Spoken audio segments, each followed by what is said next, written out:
Welcome to IVF This, episode 135, IVF and the Four Horsemen.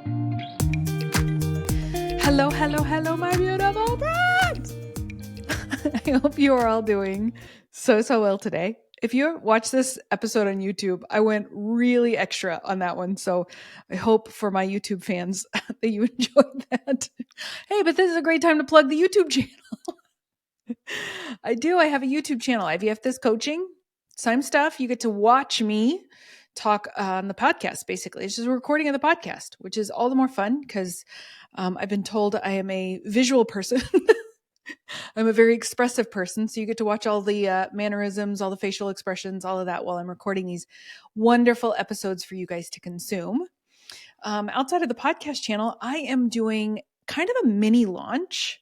So this episode is going to drop on the 23rd of October. And the same week, I'm going to do a mini launch of my group coaching program. So not a full launch. It's just going to be a couple of days where it's going to be a few emails talking about how this is going to be specifically geared towards navigating the holidays through IVF. So it's going to start the week of Halloween.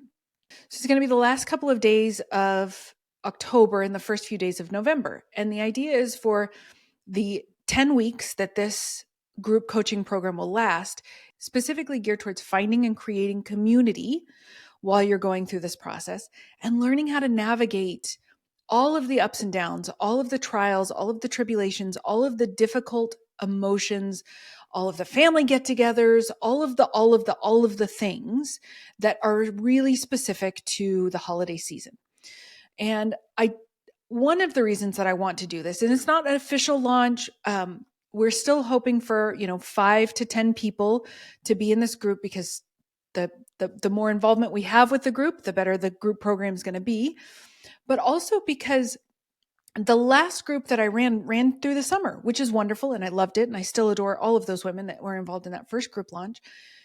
But it wasn't really the most high intensity, family oriented time of the year, right? That's what the holidays are, particularly in the US and Canada, right? We all have kind of similar. There's a Thanksgiving, in the States, it's the third or fourth Thursday of November. I'm a really good American. I can remember that totally. But also Christmas and New Year's. Those are extraordinarily difficult times for people going through infertility, going through IVF, so many family get-togethers, random questions, when is the baby coming? Are you guys even trying? All of the nonsense that we hear day in, day out. But it is like it is turned up to 11 because not only are we having to experience that, we're also having to walk through it without the baby in our belly or in our arms. And so I want you, if you are not already on the list, if you're listening to this that week, the week of the 23rd of October, you're in luck. The cart open, as we call it, the option to join will still be available, but you can join through the link in my bio on my Instagram or my Facebook, IVF This Coaching. Or if you join my email sequence, go to ivfthiscoaching.com. You can join the free newsletter that we send out most Fridays. You'll get a little piece of wisdom from me on Fridays, but you'll also be aware and receiving the emails where you can sign up for the group coaching program. So I want to invite you guys to do that. If you have considered doing the group coaching and just hasn't felt right, this is the time. And please hear me when I say this. There is no wrong time to join group coaching. There's no wrong time to get coaching, period, but certainly not group coaching. And when we're going into a holiday season, and I mean, we are on the fast track. I swear, September and October had somewhere they had to be because there's no reason for these months to fly by as quickly as they have. And now all of a sudden we are going to be faced with more conversations, more interaction, a lot more of the Christmas cards that come in with the families and just all of the things that we had always imagined that we wanted to do with our own family is going to be front and center. So please give yourself the gift of support. Give yourself the gift of coaching and community that we can do through our IVF This group coaching program. So sign up for that. the group coaching launch, it will be the week of the 23rd, and then we'll start that last couple of days. I haven't decided yet. I believe it's probably going to be a Wednesday group coaching. So that would start November 1st. So be on the lookout for that. I would love to see you there. And I think we're going to do amazing things just in the time that we're given. So let's get to today's topic, which is the four horsemen. And if you guessed it was the four horsemen of the apocalypse, you're kind of correct. I call it the four horsemen of infertility because I have some creativity, but I'm still going to rip off some other stuff. But the idea of the four horsemen of infertility goes back to the question, why is this so hard? Why is this so hard? Why is infertility hard? Why is IVF hard? And it's an interesting question because if you've lived it, you know that it is hard. But why is it so hard is a question that I get asked time and time again, right?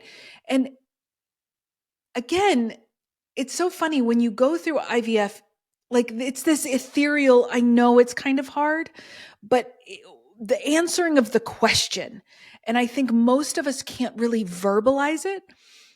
And so that is why I wanted to talk about this today. And so what I've done is I've broken it up into 4 big categories that cover all of the different areas that make it so damn hard.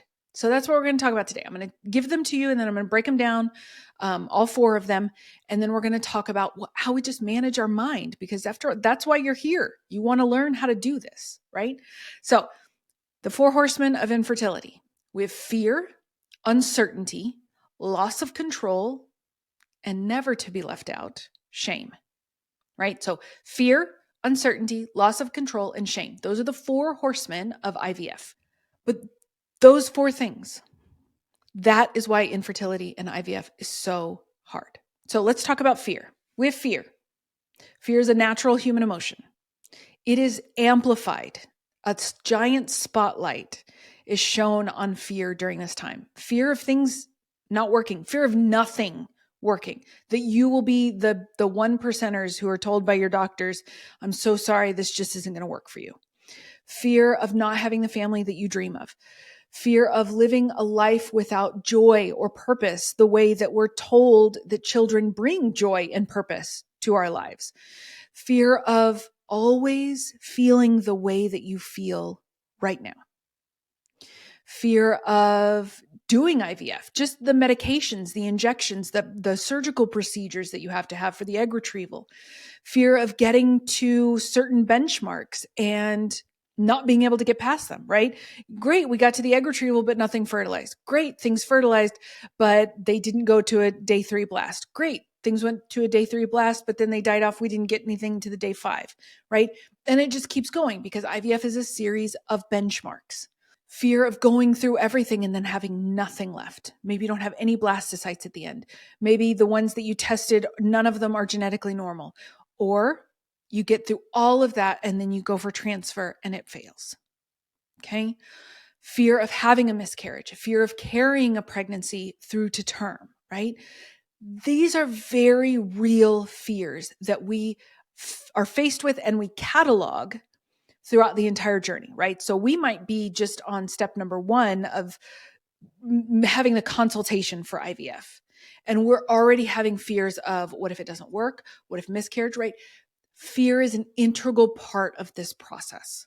And fear is a very difficult emotion for people to manage. And when I say fear, you can also use anxiety or feeling nervous or any, like all of those words are pretty synonymous for what I'm talking about right now. So don't feel like, oh, I don't feel fear per se, but I'm anxious a lot. We're talking about the same side of 2 coins right now. Okay. So fear is a really difficult emotion for us to manage because we feel often very helpless when we're afraid. And we don't like to feel helpless. And so we do things in an effort to not feel so afraid. And that actually leads me beautifully, by no coincidence, into uncertainty. Every aspect of this journey is wrought with uncertainty. There is not an aspect of infertility and IVF that isn't inherently uncertain. right? Because I talk very often about controlling the things that you can control, the things that you think about, how you feel, and what you do, right? Those are really the only three things that we have any control over. We have an illusion of control when we go through IVF because we're the ones giving ourselves injections most often. We're going to the doctor's appointments. We're monitoring things so closely that it gives us an illusion of control, but everything is uncertain, right? And that idea of uncertainty feels so dangerous to our brain. And that's why the 5 ways to boost your fertility naturally, or, the book, It Starts with the Egg. This is not a crap talk session for that book, but that book for many people gives you a playbook. We don't know if that playbook's going to be successful. We don't know if it's going to work for you or not. And honestly, that's not really the point. The point is a playbook. Uncertainty feels so dangerous because we just want something to anchor ourselves to, right? We just want something to say, yes, I don't want to float off into the distance. So at least I know I can do something, right? I know that if I eat only green food smoothies and throw out all of my plasticware and go entirely fragrance free, that will give me a sense of control, thereby giving me a little bit more certainty. Now, those things certainly don't guarantee the outcome, but again, that's not the point. The point is your brain doesn't like the uncertainty. It feels like that is one of the cringiest emotions that we have, and that's why it feels so, leading into the third horseman, out of control. A loss of control for a human being, and for some reason, my target audience, for reasons passing understanding, she says so sarcastically, I attract women who are high achievers, who have excelled in pretty much every area of their life, except for this thing. This one elusive thing. And I swear to God, it's like the moment we decide, us beautiful high achievers, the moment we decide that we want to have a family or that we want to start trying for a family, it is like a switch that is flipped. And that is the only thing that we can think about. That is the only possible focus that we have, right? And of course, that's an exaggeration, but it certainly can feel that way. I know it felt that way for me when we first started trying back in 2012. And it was like the moment I was like, yeah, I'm ready. And then I was like tunnel vision. That was all I could think about. That was all I could really talk about. And then as the months and years kept going on, it consumed more and more of my mental and emotional bandwidth. But it's that loss of control, right? The thing about control is that in most of our lives, a lot of the things that we have, especially like work, school, and relationships, there is an expectation that my inputs, like the effort that I put in, I will be rewarded, right? That's a very like capitalistic idea of the type of work that we do, the type of relationships that we have, right? You put work into relationships and they get better. You put effort and drive into your work and then you succeed, you get raises, you get promotions, you have more success. Infertility and IVF completely counter. Like infertility and IVF just blows that idea completely out of the water because there is no amount of effort that you can put in that will guarantee you the outcome that you want. And that for our brain is so foreign because it is completely counter to everything that we have been told, everything that we've been socialized to believe, everything that we've even materialized for ourselves. Right? I wasn't like the best student in college, but I got my degree. Like I put in enough effort to get my degree, right? I think all 3 times actually. Please don't, if you were ever one of my university professors, I apologize. Not that, I mean, y'all are probably too old for my target audience, but anyway, but like, even if you don't put like 100% effort into something, generally speaking, you're probably going to get that result that you want or a result adjacent to what you want, right? But that is not how infertility and IVF work at all, right? And so this idea of the loss of control, right? You're doing all of these things. You're taking all the vitamins, you're maybe going to acupuncture, you're getting coaching, you're getting therapy. You're doing all, you've thrown out all of your Tupperware, all of the examples that I gave for the uncertainty. And yet there is still, you don't have control over the outcome. You have zero control over the outcome. And that is so vulnerable a place to be. And vulnerability, I got to tell you, I'm not the biggest fan of vulnerability. I know I'm a coach and I shouldn't say that, but I mean, you can ask my husband any day of the week. If there's a joke to be made to deflect from vulnerability, I'm your girl for that, right? But this whole experience, the IVF infertility experience, you don't have control of the outcome in the way that in many ways you do outside of it. And so it feels so out of control. Like that's the only way I can, it is pure chaos inside your brain and your body because you don't have that element of control or even just perceived control. Because none of us really have all that much control in our lives, but we have a perception of control, right? And you don't get that with infertility and IVF, which is why it's so uncomfortable. And then shame. Such a huge aspect of IVF and infertility, even if you don't maybe have the words to describe that that's what's happening, right? Maybe you wouldn't draw a parallel line from how you're feeling to shame. That's okay. But there's a reason that we don't share a whole lot of our journey because it feels like everybody else on the face of the earth has no problem getting pregnant or staying pregnant or having babies. And yet the isolation of infertility is very often a byproduct of shame, right? Now, I'm not discounting the fact that there are a lot of asinine comments and insensitive people, right? Thoughtless people, maybe more so than insensitive.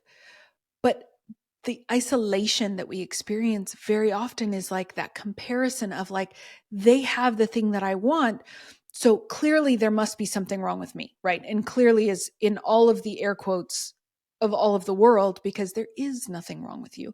You might have a medical diagnosis or your partner might have a medical diagnosis that necessitates or requires IVF or some sort of medical intervention to get pregnant.